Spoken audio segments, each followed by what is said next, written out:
에스겔 27장 1절로 26절까지 보도록 하겠습니다.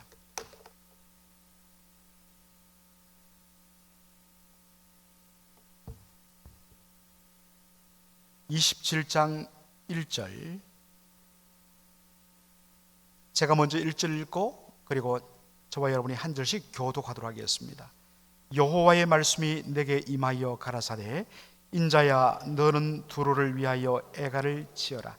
너는 두로를 향하여 이르기를, 바다 어귀에 거하여 여러 섬 백성과 통상하는 자여, 주 여호와의 말씀에 두로야, 네가 말하기를 나는 온전히 아름답다 하였도다. 내 지경이 바다 가운데 있음이요, 너를 지은 자가 내 아름다움을 온전케 하였도다. 선일의 잣나무로 내 판자를 만들었음이요, 너를 위하여 레바논 백향목을 가져 돛대를 만들었도다. 바산 상수리 나무로 내 노를 만들었음이요, 기띔섬 황양목에 상아로 꾸미어 가판을 만들었도다. 애굽에 수놓은 가는 배로 돛을 만들어 길을 삼았음이요, 엘리사 섬의 청색 자색 배로 차이를 만들었도다. 시돈과 아르밧 거민이 내 사공이 되었으며, 두로야, 내 가운데 있는 박사가 내 선장이 되었도다. 거발의 노인과 박사들이 내 가운데서 배의 틈을 막는 자가 되었으며, 바다의 모든 배와 그 사공들은 내 가운데서 무역하였도다. 바사와 룻과 붓이 내 군대 가운데서 병정이 되었으며, 내 가운데서 방패와 투구를 달아 내 영광을 나타내었도다. 아르왓 사람과 내 군대는 내 사면 성 위에 있었고, 용사들은 내 여러 망대에 있었으며, 내 사면 성 위에 방패를 달아 내 아름다움을 온전케 하였도다. 다시스는 각종 보화가 풍부함으로 너와 동상하였으며, 은과 철과 상납과 납을 가지고 내 물품을 무역하였도다. 야안과 두발과 메색은 내 장사가 되었으며, 사람이 놋그릇을 가지고 내 상품을 무역하였도다. 도갈마 족속은 말과 전마와 노새를 가지고 내 물품을 무역하며, 드단 사람은 네 장사가 되었으며, 여러 섬이 너와 동성하여 상아와 오목을 가져 내 물품을 무역하였도다. 너의 제조품이 풍부하므로 아람은 너와 동상하였으며, 남보석과 자색배와 수놓은 것과 가는 배와 산호와 홍보석을 가지고 내 물품을 무역하였도다. 유다와 이스라엘 땅 사람이 네 장사가 되었으며, 민닛 밀과 과자와 꿀과 기름과 유향을 가지고 내 물품을 무역하였도다. 너의 제조품이 많고 각종 보화가 풍부하므로 다메섹이 너와 동생하였으며, 헬본 포도주와 흰 양털을 가지고 너와 무역하였도다. 워단과 야와는 길쌈하는 실로 내 물품을 무역하였으며, 백철과 육개와 창포가 내 상품 중에 있었도다.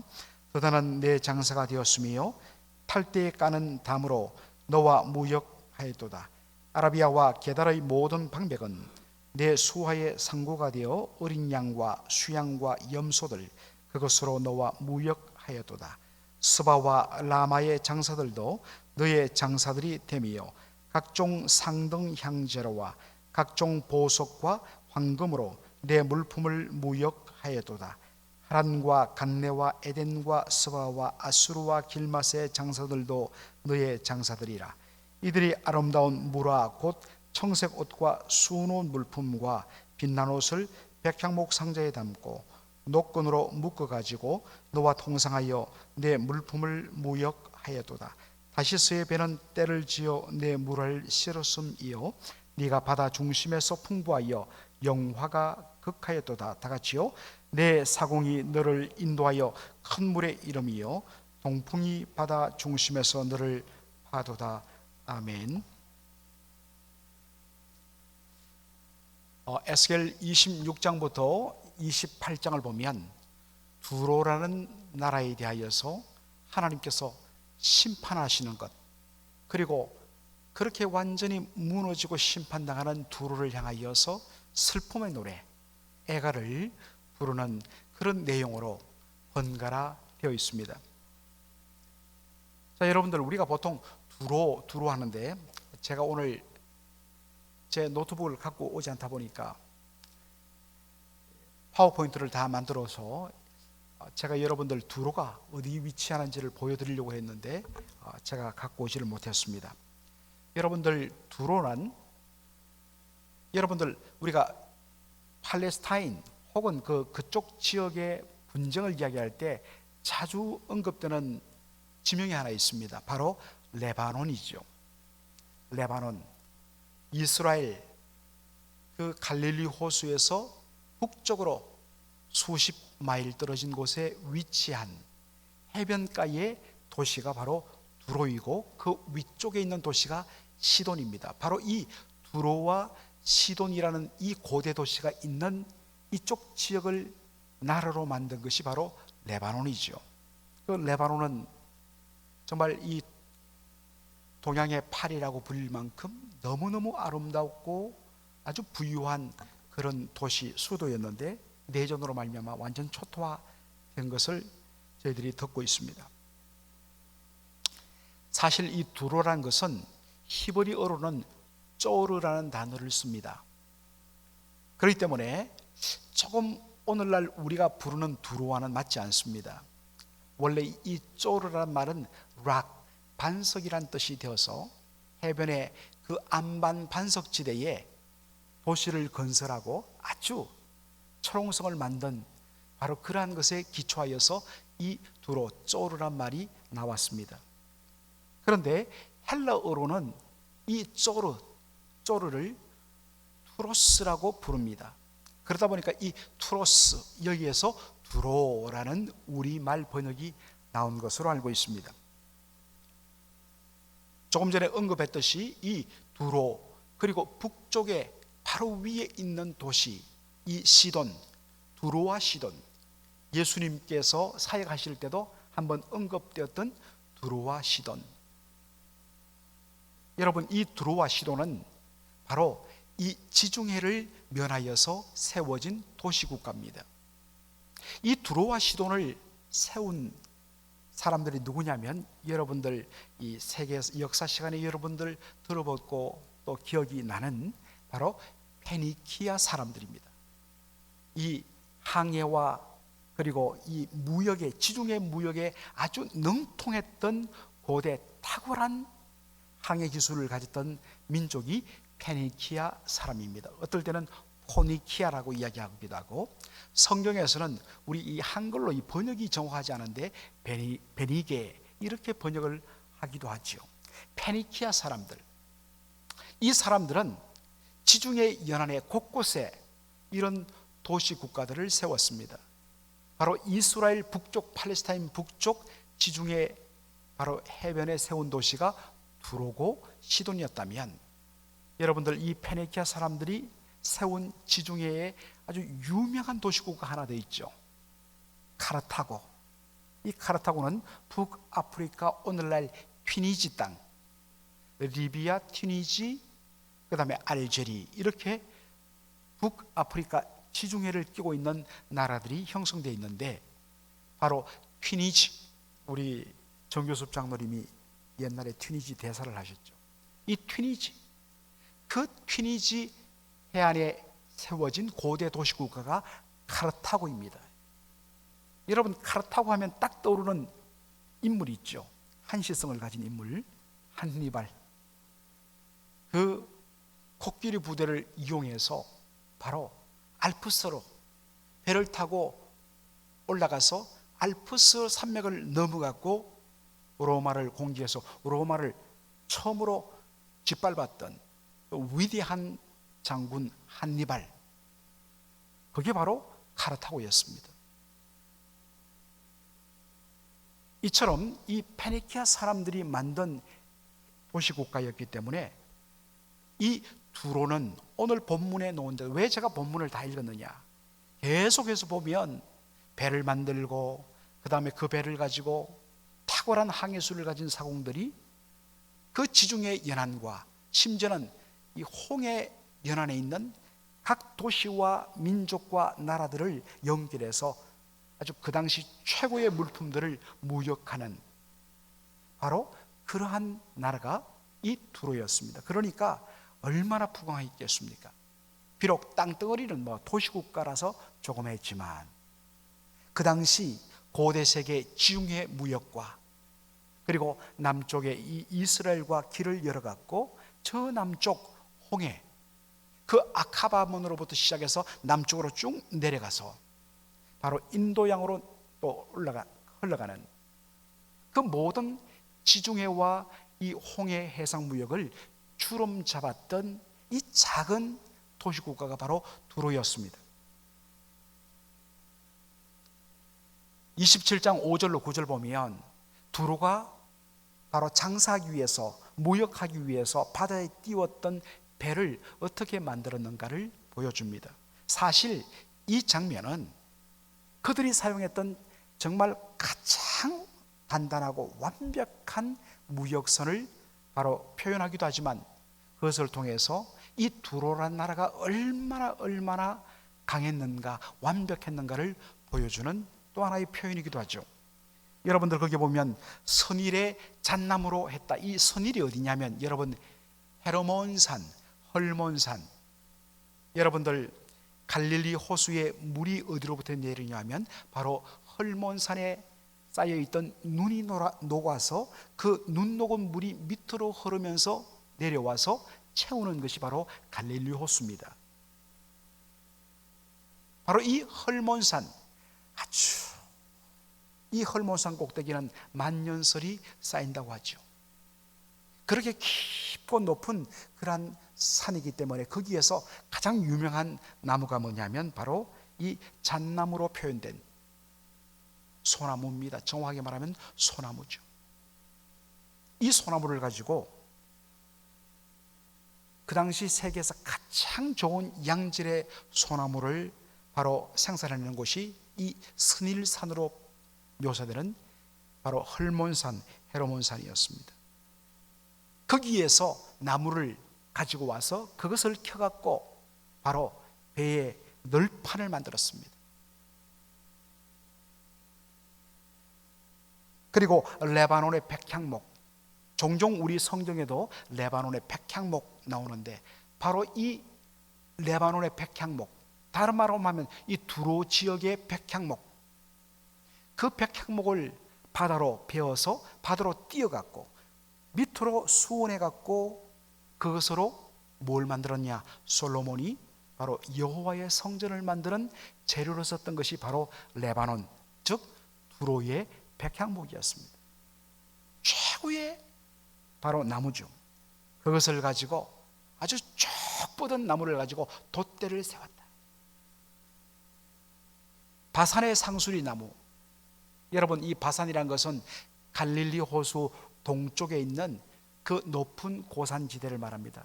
아주 비옥하고 이 바산, 요즘에는 바산 곤란 지대라고 그렇게 우리가 부르기도 하는데 거기에 특산물이 바로 상수리 나무입니다. 그 상수리 나무로 배에 이 노를 만들었다. 그 다음에 기띔숨,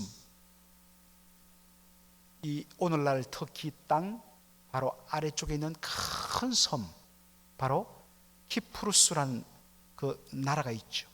이 키프루스, 성경에는 구브로라고 되어 있는데 바로 이것을 고대에서는 기띔섬이라 불렀습니다. 그 기띔섬의 황량목, 일종의 삼나무죠. 삼나무를 가지고 배에 갑판을 만들었다.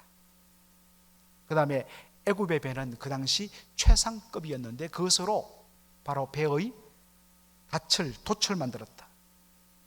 그리고 엘리사 섬의 청색 자색 배로 그 갑판 위에 차일, 즉 해를 가리는 천막을 만들었다. 이런 식으로 쭉 표현되어 있습니다.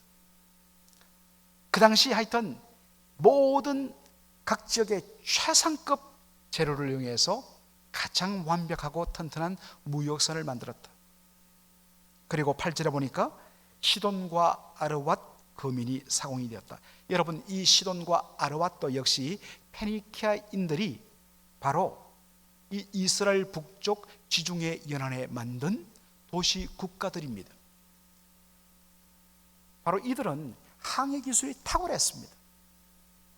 두로가 돈이 많다 보니까 가장 탁월한 항해 기술을 가진 이 시돈과 아르밧 사람들을 바로 불러갖고 그들을 사공, 배의 선원으로 만들었습니다. 27장 9절에 보니까 그발의 노인과 박사들이라고 나옵니다. 역시 이 그발도 바로 이 두로와 시돈 근처에 만들어졌던 페니키아의 도시 국가를 말합니다. 이 그발 사람들은 배를 수리하는 데 탁월한 재주를 가진 그런 기술자들이었습니다. 여기에 노인들로 표현된 것은 뭐 나이 많은 그러한 개념이 아니라 정말 오랜 배 수리의 경험이 있는 베테랑 크래프트맨, 영어 성경엔 그렇게 되어 있죠. 정말 거기에 잔뼈가 굵은 최고의 배수리 기술자들. 배만 만들면 뭐합니까? 항해를 잘하는 최고의 어떤 그 선원들만 있으면 뭐합니까? 가다 보면 배가 고장나기도 하고 텀에 물이 새기도 하는데 그때는 어떻게 할 것입니까? 그것을 대비해 갖고 베테랑 바로 기술자들을 돈 주고 사와서 그들을 배에 태웠다는 것입니다.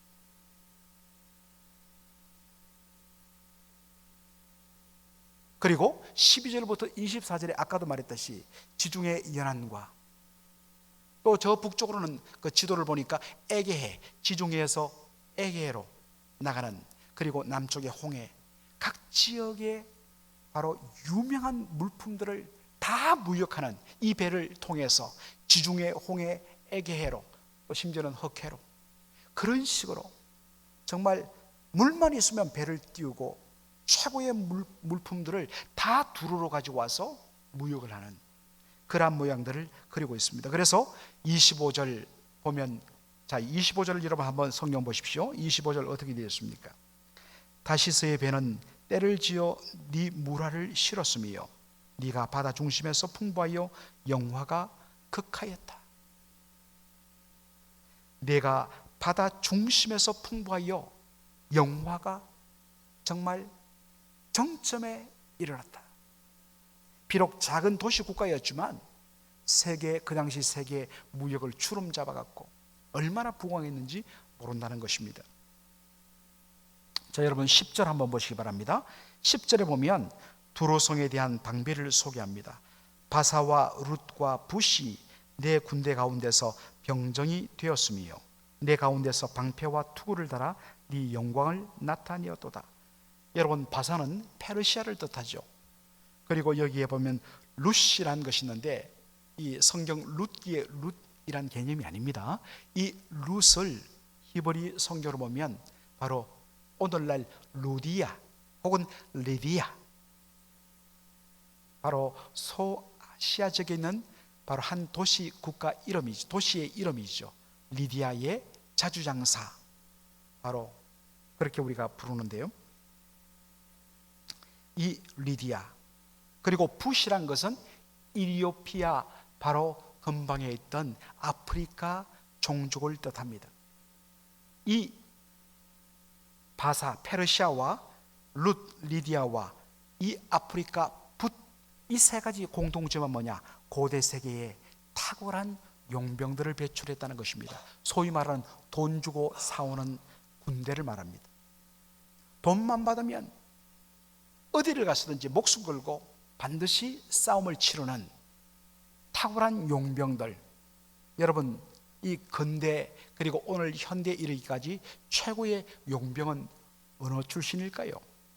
13세기부터 이 유럽 지역의 최고의 용병은 스위스 사람들이었습니다.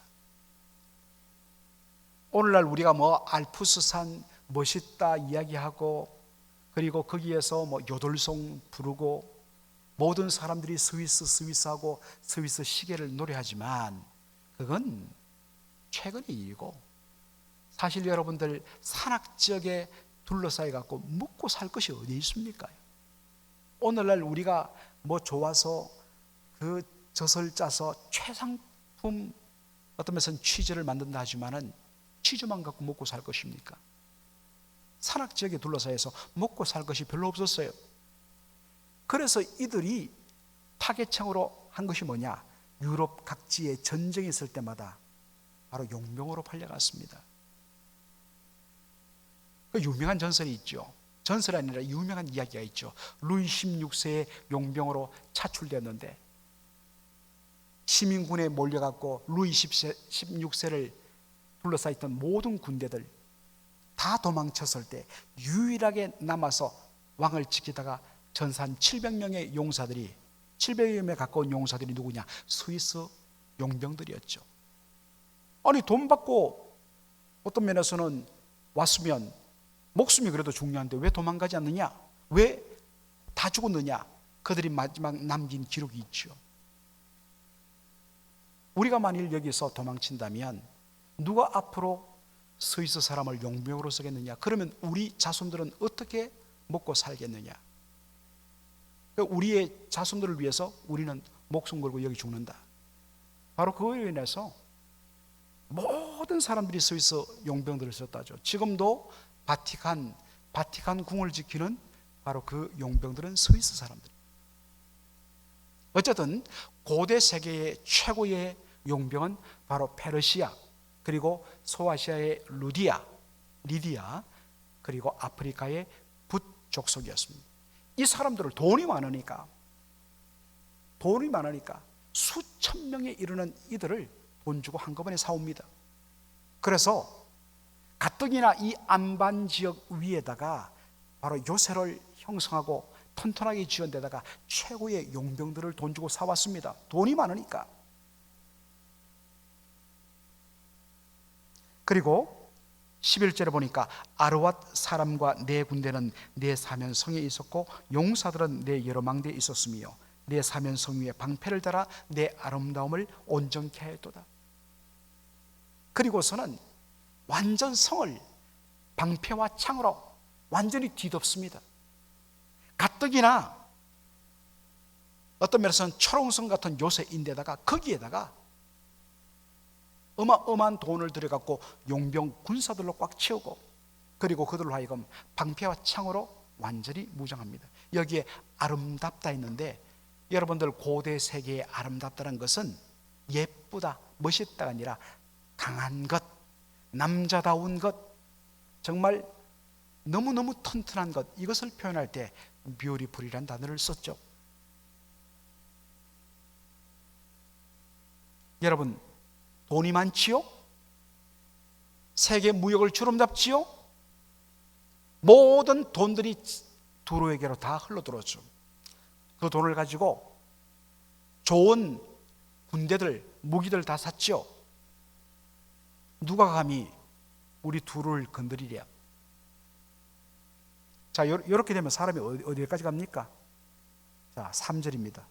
3절 우리 한번 성경 보죠. 3절.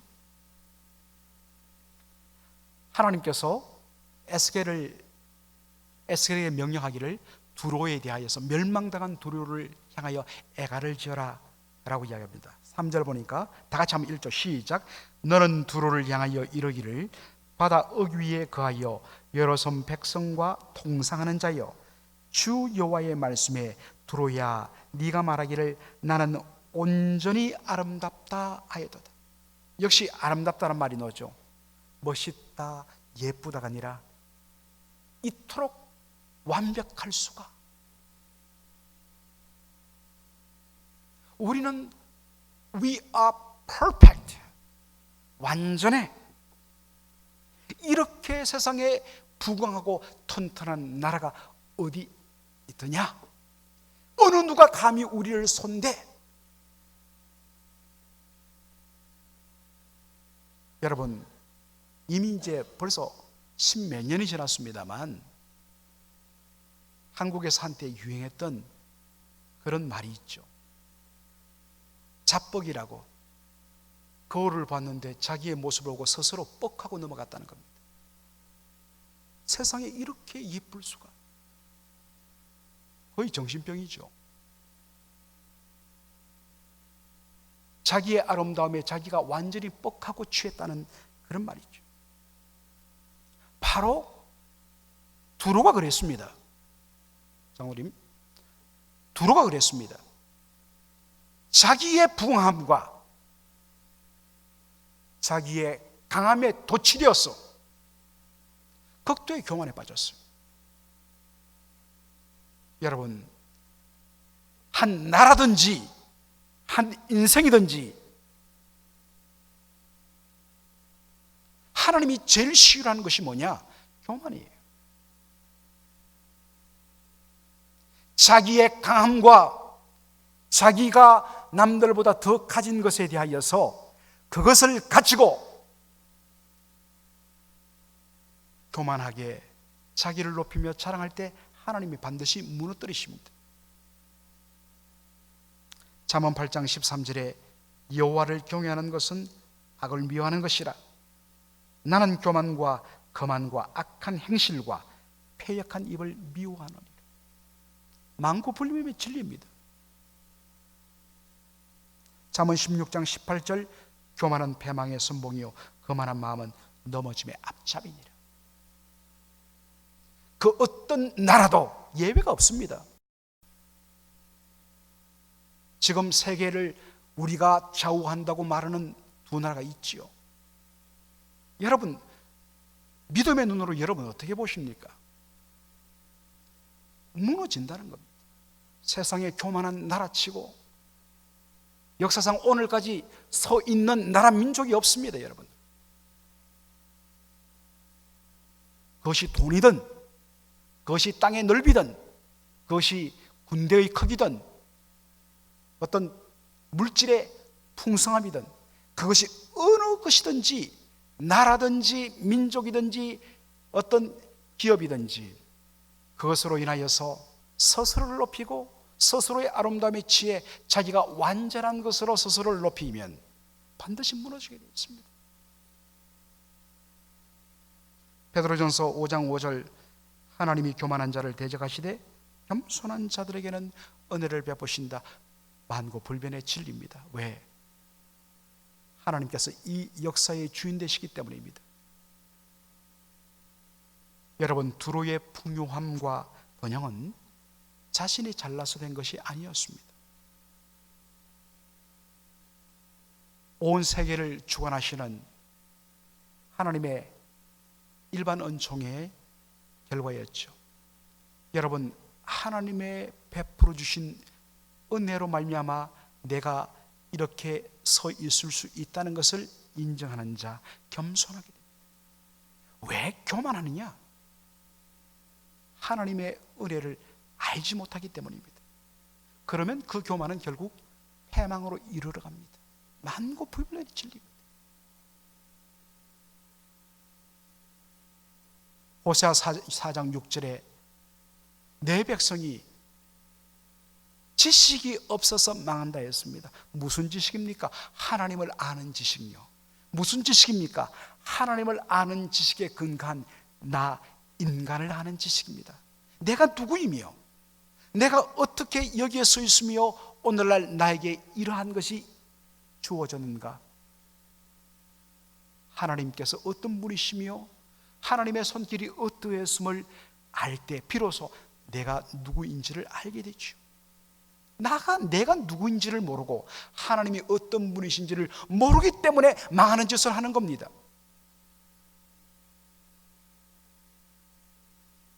하나님을 바로 알고 그 하나님 앞에 내가 누구인지를 바로 알 때 겸손하게 됩니다. 여러분, 겸손하십시오.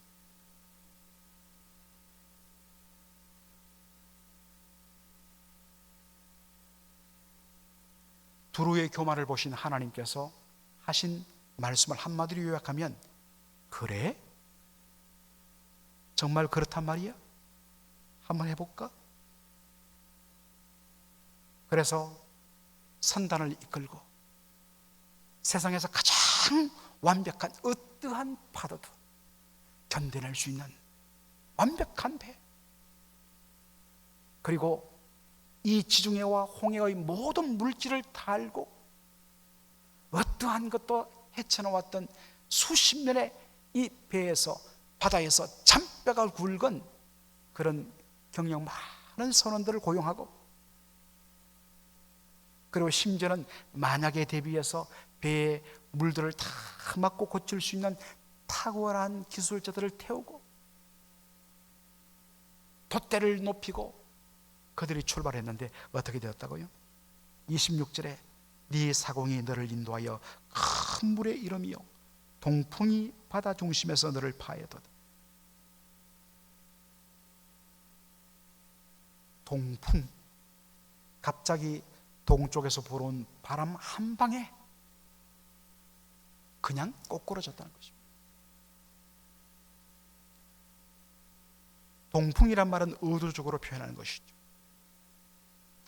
두로에서 동쪽에 있던 나라 바벨론을 의미하죠. 주전 573년에 바벨론 군대에 의해서 이 두로가 완전히 짓밟혀 버립니다. 사랑하는 성도 여러분, 한 나라도 그렇지만 한 개인도 마찬가지입니다.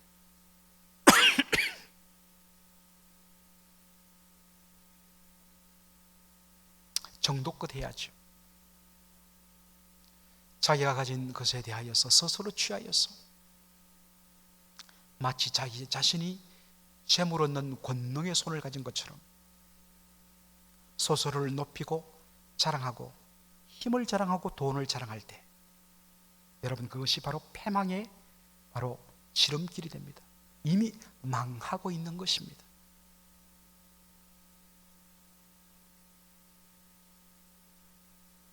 바로 장로님 고백하신 그대로 아멘입니다. 여러분 날마다 우리는 이 진리 앞에 아멘으로 고백해야 돼요.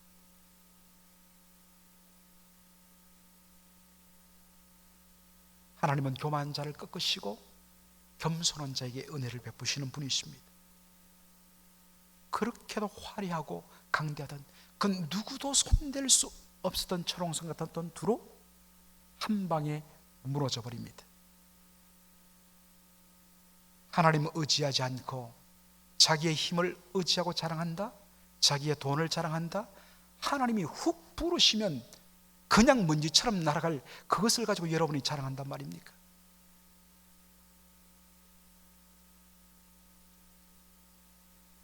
여러분 겸손하셔야 됩니다. 하나님은 교만한 자를 대적하시고 겸손한 자에게 은혜를 베푸신다 했습니다. 혹시 여러분 이 두로가 여러분 안에 있지는 않습니까?